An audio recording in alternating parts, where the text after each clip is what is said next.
Have you ever thought about how often you say, or maybe even think, the phrase, don't get your hopes up? Maybe you even say it out loud to people in your life. Well, don't get your hopes up, or I won't get my hopes up when someone wonders if you're too excited. It's a lot. We say it a lot. And this is one of my least favorite phrases in all of mindset consulting. And that's partly because I had to deal with this in my own head quite a bit as well. So today we're going to talk about this, and I'm going to pull you out because it's time to get our hopes up. Here we go. Welcome to Mind Your Midlife, your go-to resource for confidence and success, one thought at a time. Unlike most advice out there, we believe that simply telling you to believe in yourself or change your habits isn't enough to wake up excited about life or feel truly confident in your body. Each week, you'll gain actionable strategies and, oh my goodness, powerful insights to stop feeling stuck and start loving your midlife. This is the Mind Your Midlife podcast. At the very time that I'm recording this, I just came back from meeting my longtime college friend and her friend for a drink. And it was so cool to meet in person. We'd each heard about each other for many, many years. I mean, how many years has it been since college, right? It's been a long time. And it was cool to meet in person. And when she found out that I had a podcast about mindset in midlife, she said, maybe you can help me with my midlife crisis. And my answer to that, and this would be my answer to any of you who asked me that as well, my answer to that was, what type of crisis? Explain to me what's going on, because we could be dealing with a whole host of things at this time of life, right? And she said something that fit so nicely into what I wanted to talk about today. I couldn't believe how it worked out. She said, I feel so down because I know I'm past the middle of life and I have less time left now than what I've already lived. And how do I not be upset about that? How do I not be just frustrated and sad and down? And if you're feeling like that, give yourself some grace. Because the last thing that I want to do, and that any coach or therapist worth their salt should do, is just say, nope, you're wrong. Think about it some other way. Those are your real feelings. These were her real feelings. And I asked her some questions about her job and her family and what she was going to be doing over the next year. And what came out was she has a job. She is going to be leaving that job within the year. And that's where the crisis is probably coming from, because that's an identity change. Now, I have been thinking about not having a job for a long time.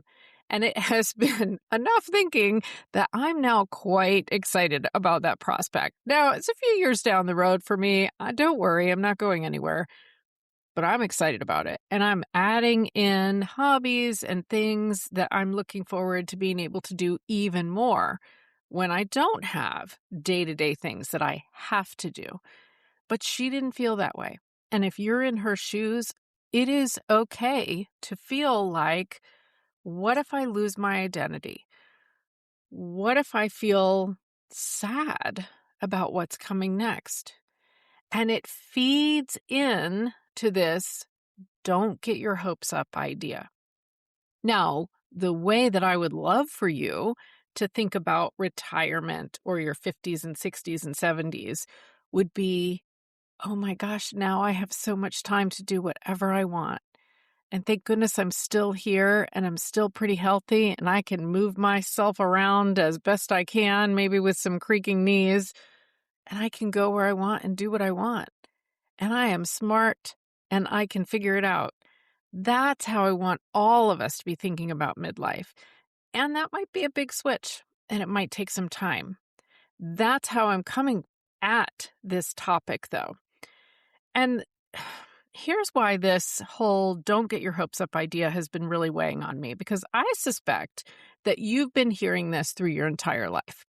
I suspect that from the time you were, I don't know, on a sports team when you were maybe in Little League or in middle school or in high school, somewhere in there, when you were a child, I imagine someone said to you some variation of don't get your hopes up. Am I going to win the game? Am I going to get on the all-star team? Am I going to be the captain of the whatever, or in charge, the editor of the yearbook? That's what I wanted in middle school.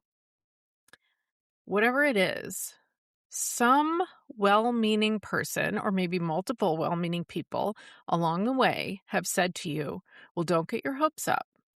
And you probably said some version of, you're right, I know, I'm thinking about it, and I know it might not happen, and that's okay. And that's how that conversation plays out over and over and over again. And what I want to say to you and to myself, so to all of us today on this episode, is now it's time to get your hopes up. Because just like my new friend that I just met after years of hearing about each other, there's not as much time left. If we're not going to get our freaking hopes up now, then when are we going to do it? All right. So let me downshift a little bit. And let's see, where does this come from? What's going on? Why are we doing this to ourselves? So the reality of midlife, and of course you've heard me say this before, and you know this without me telling you, is that there are so many changes going on at one time, and probably a pretty good portion of those changes involve hard things. And it could be your parents' health, your parents' care. It could be your kids growing up in some way, changes with your kids. It could be suddenly being without your kids and being an empty nest. It could be your relationship changing. It could be your body changing. It could be your physical abilities changing. It could be your job changing.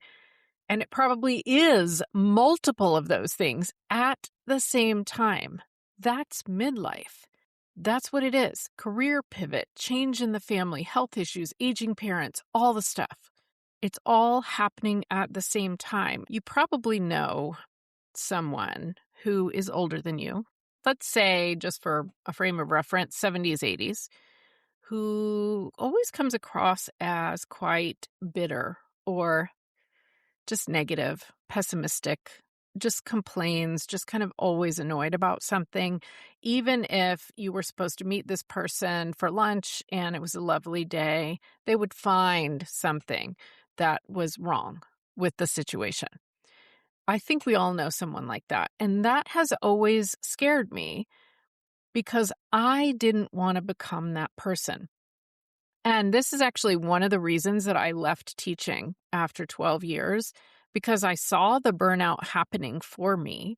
And I loved teaching, but I saw that I was getting burned out. And I thought, if I stay another 15 or 20 years, I'm going to be that teacher with the gray helmet head, old lady hair who's yelling at everyone in the hallway.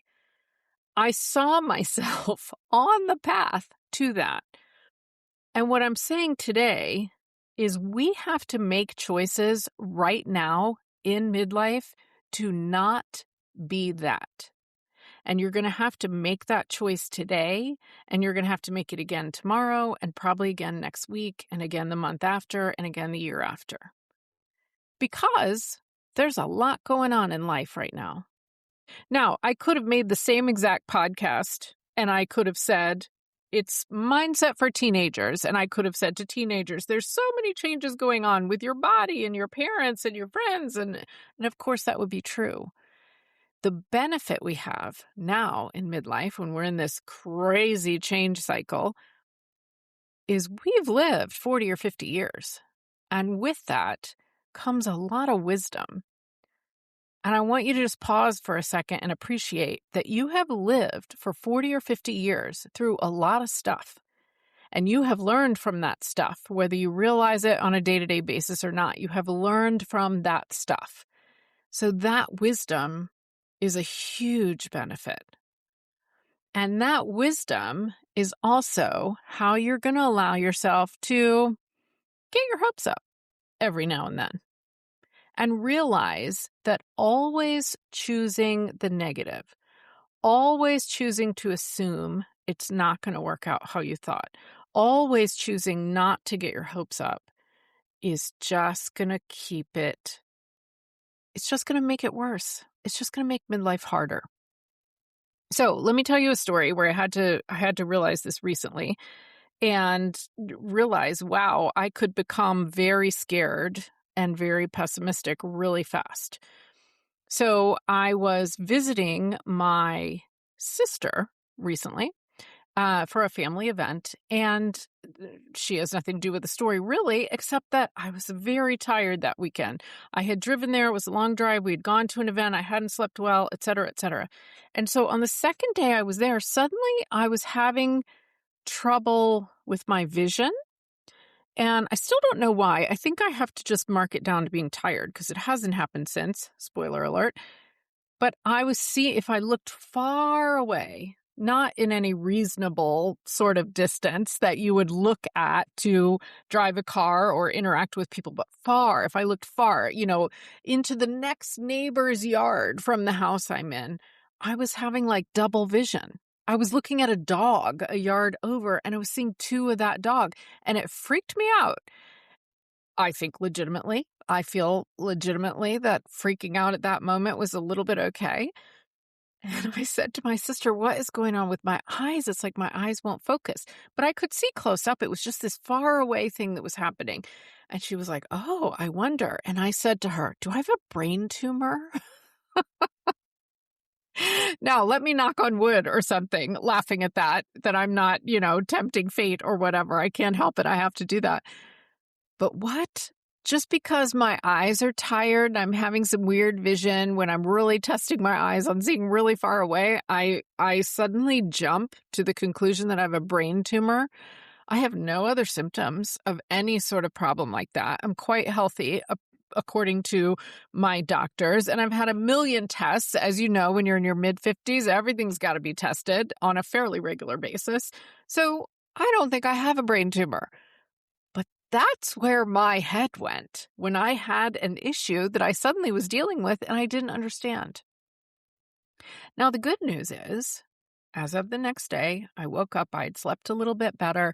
I was testing myself. I was looking far, closing one eye, closing the other eye, looking away, looking back. It was better. It happened to me once or twice on that day as well, but not much. And since then, it hasn't happened. So I can't explain what that was. The only thing I can figure is that I was overtired. And my sister looked it up a little bit and she was like, you know what? It could be. It absolutely could be that.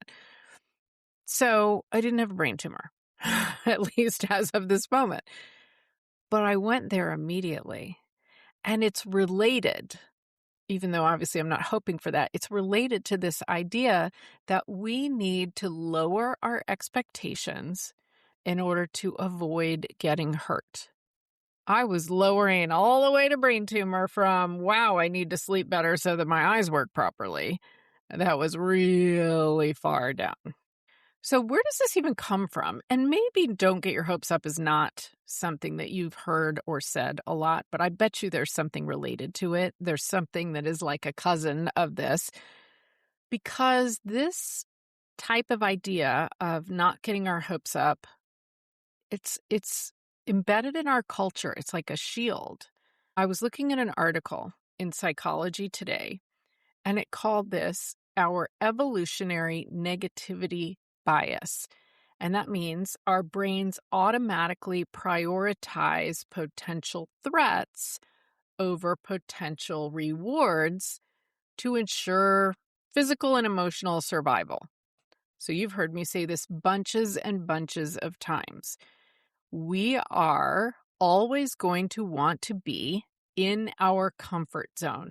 Go back and listen to episode 84 when I talked about the terror barrier and what happens when we try to get out of that comfort zone, because it goes nicely with this. Our brains want us to be safe. Thank goodness. Good job, brain. We want to be safe too. And they go too far fairly regularly, because even something that's not a physical threat, it's not a threat to your life, feels like a threat often to your brain. And disappointment is one of those things. I don't want to feel disappointed. You don't want to feel disappointed. Nobody wants to feel disappointed. But allowing ourselves to hope for something, to aim for something, to want something, and then if it doesn't happen the way we hoped, aimed, wanted, working through that disappointment is the way we grow, is the way we live and avoid becoming just this small, negative 80-something-year-old. Okay, let's talk about this a little bit further. Let's dig in a little bit more. So you may have heard of Brené Brown. Brené Brown talks about this with the idea of foreboding joy. And what she means by that is the experience of feeling intense joy or intense hope immediately followed by a sense of dread. So I wonder if you've ever had that happen. You're super excited or you're really hopeful, and then you're waiting for the other shoe to drop, if I may use another common saying. Because something in your brain goes, well, if this amazing thing happens, then surely that other bad thing is going to happen because, I don't know, why? It's not really a thing, but somehow we think it's going to even us out. She calls that foreboding joy. And what's happening is we're experiencing the pain ahead of time. So it's ironic. And the best thing you can do for yourself when you're dealing with a mental block or a habit of thinking that you want to move out of or switch, the best thing you can do for yourself is simply to recognize it. And this is a podcast, right? We're not coaching one-on-one right now. I'm not talking with you about your particular issue. So the amazing thing that I want you to get out of this is to recognize it. And then if you want to be talking to me in coaching one-on-one, then let's do that. Go to CherylPFisher.com/recharge and set up a free chat with me. And let's see if one-on-one coaching and the Being profile will help you. And even if you don't do that, you're listening to this podcast, and what I want you to take away from it, the one thing, as I always ask the guests, is I want you to recognize if your brain is slotting you into this trap of thinking. And that is defensive pessimism, pre-experiencing the pain. So when we lower our expectations to protect ourselves, and this is the essence of don't get your hopes up. So let's say I want to have a promotion and I'm towards the end of my career and I'm thinking to myself, this is my chance. This is it. Like, I don't want to go change companies. I don't want to get a new job. Like, I don't know if they would even promote me after, whatever age I am. Let's pretend this is it. But I don't want to get my hopes up. What if it doesn't happen, right? I don't want to be disappointed. So I'm going to just, I'm going to apply, or I'm going to talk to my manager or whatever I need to do, but I don't want to get my hopes up. So let me just make it be okay. When we lower our expectations to protect ourselves, because that's what you're doing, you don't want to feel disappointment, we actually force ourselves to live the disappointment before it even happens. And if the bad thing does happen, then we experience that pain again for the second time. And I'm going to say this again because I really wanted to sink in. Because I suspect you're hearing me and you're thinking, what? Why would I do that? That's insane. It's the way your brain is wired. It's not you. It's not your fault. It's the way all of our brains are wired. And I want you to recognize and catch yourself. So when we lower our expectations, we don't get our hopes up, I'm doing air quotes, to protect ourselves. We are actually forcing ourselves to feel that disappointment before it even happens. I am letting go with the thing I was about to be hopeful and excited about because I'm not going to get my hopes up. I'm going to let go of that, and I'm feeling it. I'm feeling what it feels like to let go of that because I really did want it. And now, if it does come to pass that I don't get that thing that I really did want, now I got to feel that again. So I've now done it to myself twice where I've had to feel disappointed. So not getting your hopes up does not in any way at all prevent disappointment. You are just feeling the disappointment now ahead of time, and then maybe even feeling it again if the thing doesn't end up happening. And maybe the thing does end up happening, so we've only had to feel it once, but you didn't have to feel it at all. Get your hopes up, because you can handle disappointment if something doesn't happen. You can. And I say this to you as someone who has a really big thing going on in my life right now that is really hard. Well, a couple things that are really hard. And one of the examples of these things, I am not capable of not getting my hopes up. I must get my hopes up because I can't process that something wouldn't work out eventually. I'm not able to process that. So I am getting my hopes up.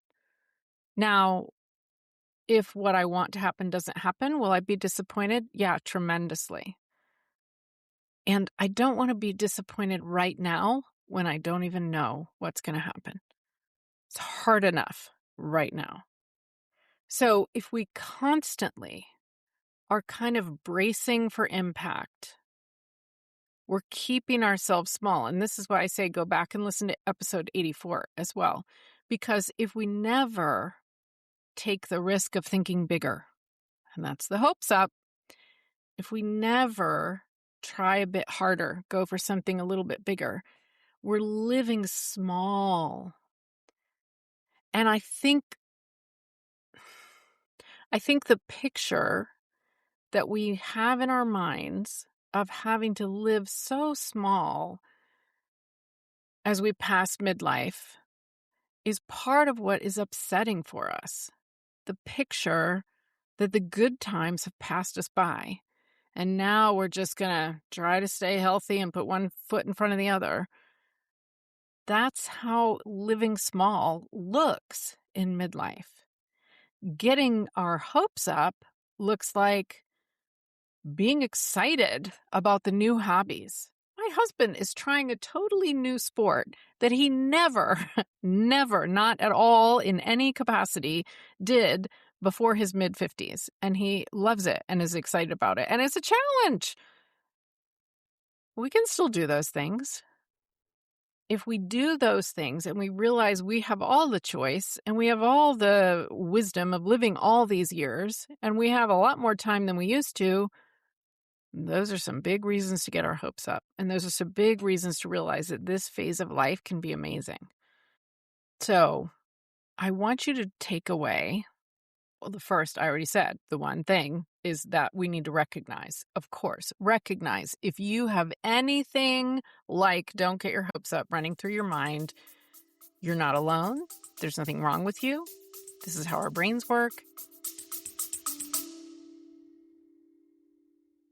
I wish I had $1 for every time I talk about how so many things are changing in midlife. The energy shifts, the brain fog, the hormones. Oh my goodness. That's why I want to share vitamin G Pixie Sticks with you. These delicious sugar-free packets deliver glutathione, which is the body's master antioxidant. They were formulated by a naturopathic doctor, and they are an easy way to support immune health, enhance detoxification, and promote healthy aging, basically fueling your body from the inside out. You know, midlife is your time to take just a little bit better care of yourself. So grab yours today at CherylPFisher.com/vitamin G. And I want you to have my voice in your head saying, get your hopes up. Don't feel bad twice. Get your hopes up. If you feel bad once, okay, but maybe you won't feel bad at all. Maybe the thing will happen. Amazing. So let's go back to hope for just a second. Because I think we think of hope as this sort of touchy-feely thing. Maybe we think of it as kind of a fluffy emotion or wishful thinking, it's all pie in the sky. There is a researcher, psychologist Rick Snyder, who did clinical research about hope, and he has a hope theory. And what he found is that hope is actually a very active cognitive process. Your brain is active when you are engaging in hope. And what does hope require? It requires goals. This is Rick Snyder's research. But goals, we know what that is. It just means knowing what you want. You don't have to put goals as SMART goals or anything like that. Just know what you want. Just know what you want. And that's something I can help you with as a coach too, because it's not always easy. It requires goals. It requires agency. And agency is a fancy term for you believe you can actually achieve it.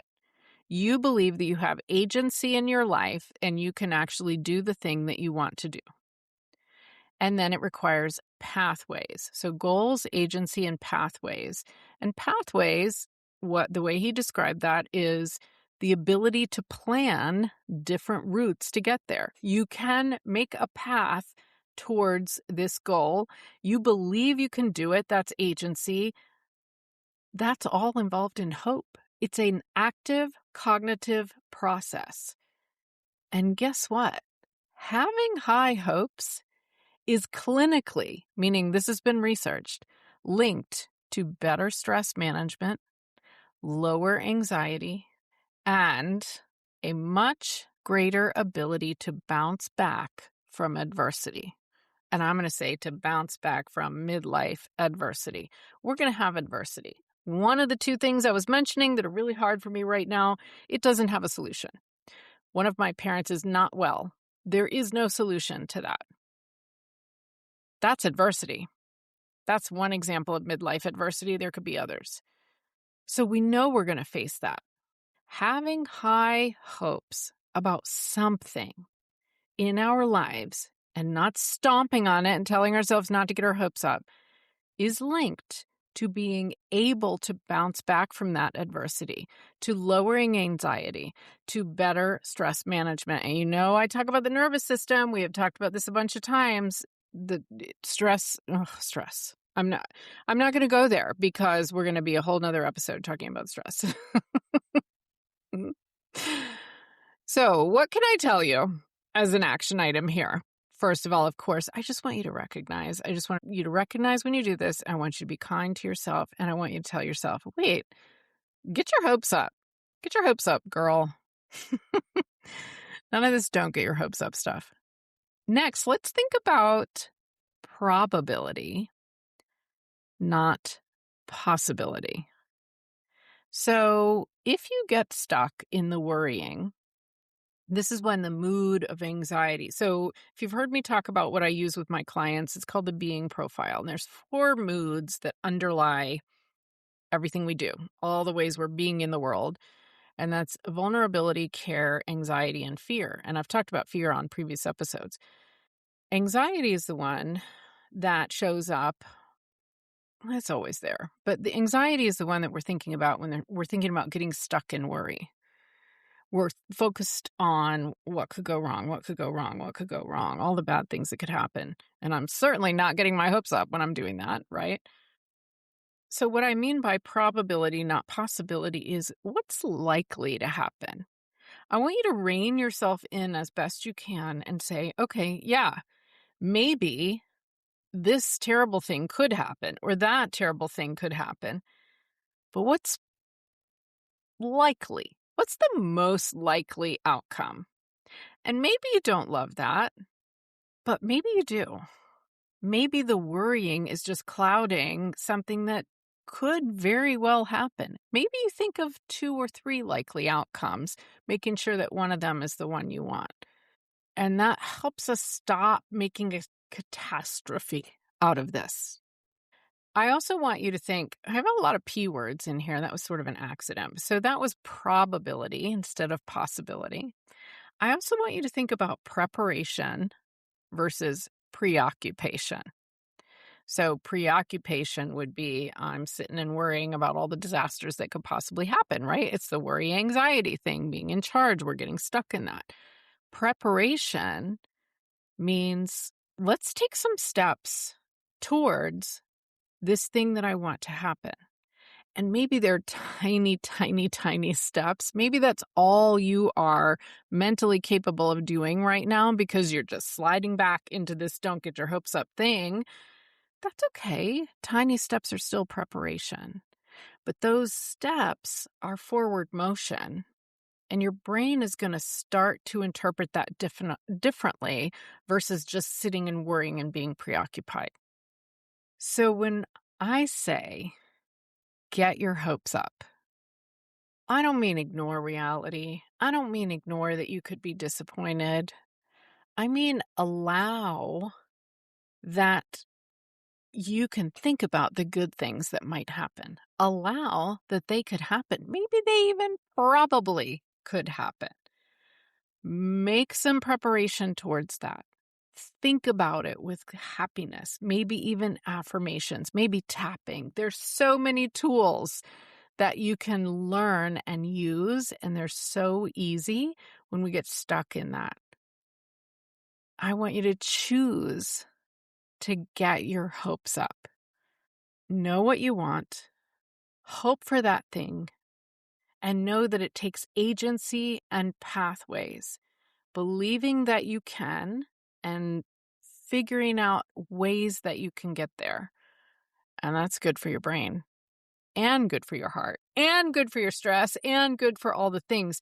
And if you need one little extra piece, this is one of the reasons that coaches and podcasters and therapists talk about gratitude.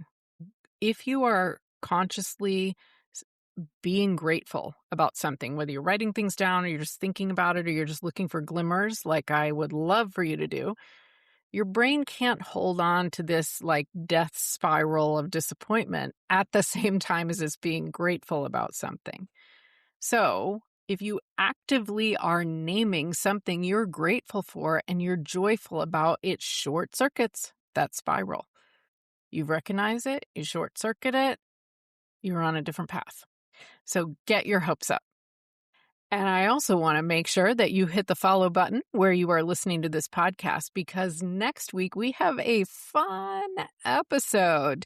The host of the podcast, Everyday Style School, Jennifer Mackey-Mary, is joining me, and we're going to talk about mindset and getting dressed and style, and you are going to love it.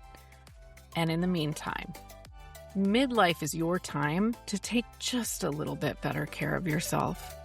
Just a little bit better. On the inside and on the outside makes a big difference.